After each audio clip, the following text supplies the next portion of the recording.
Padre José Luiz dá a bênção à fogueira na noite de Santo Antônio. Paróquia Santo Antônio em Tiros, Minas Gerais.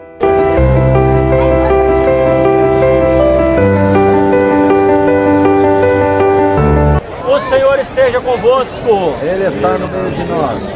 A nossa proteção está no nome do Senhor, que fez o céu e a terra. Oremos. Senhor Deus, Pai Todo-Poderoso, luz inesgotável e Criador de toda a luz, santificai este fogo.